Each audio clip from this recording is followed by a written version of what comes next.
Pharmacy benefit managers are key players, or should be, in alleviating patients' financial burden at the pharmacy counter, as they frequently set patient out-of-pocket costs based on a drug list price. The higher the list price, the more the patient pays, an obvious burden. Less obvious but equally concerning is that PBMs benefit significantly from high list prices and have no incentive to choose lower-priced drugs to drive down patient costs. PBMs extract rebates from manufacturers based on list price in exchange for a manufacturer's drug receiving formulary placement. Those rebates are passed on to plans and employers, but almost never to patients. And manufacturers also pay distributors, group purchasing organizations, and specialty pharmacies percentage fees that are based on the list price. Patient gets nothing. So under the current structure, PBMs make more money when a drug's list price increases while patients bear the financial burden. Conversely, if a manufacturer lowers the list price, PBMs stand to lose money while patients benefit. So, Mr. Levitt, do you agree that it would be better for patients if the supply chain was delinked from list prices so that patient out-of-pocket costs were based on net prices? Yeah, there's absolutely no doubt that patients would do better paying a copay based on that lower price, based on the drug benefit structure of almost all plans. And let me ask you, would patients be better off if PBMs and other supply chain entities were paid flat fees for the services they provide? Absolutely, they would. Now, as long as it was a reasonable flat fee. Now, Humira treats people who are afflicted with crippling rheumatoid arthritis. This critical medicine can cost patients more than $80,000 a year. It should be good news to consumers that Humira biosimilars are being launched, which should make the treatment more affordable for patients who desperately need it. But because the economic incentives to PBMs are completely skewed, the biosimilar drug launched with two different prices, one with a high list price and large rebate, one with a low list price and lower rebate.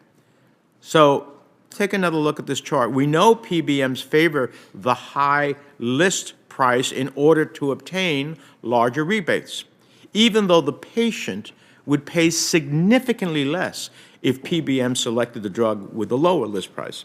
So is it true, Mr. Levitt, that the current structure incentivizes PBMs to select higher cost drugs to the detriment of patients? Yes, Senator, it does. And it's often to the detriment of the patient, because sometimes there's a better drug on formulary that doesn't pay as much of a rebate that would be better for the patient.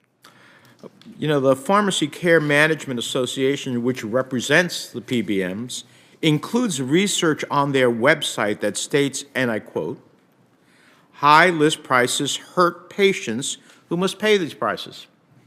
If list prices were lower, out-of-pocket payments based on list prices would be lower and more affordable."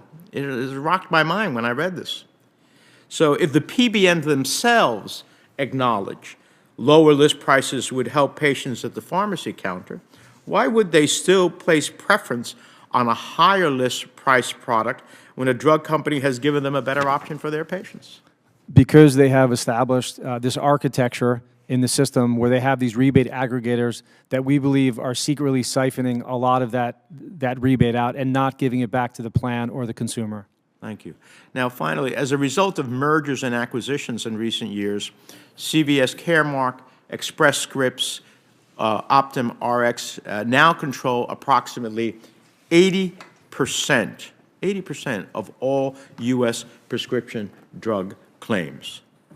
This level of concentration gives these PBMs market power over data, drug coverage, and contracting. 80%.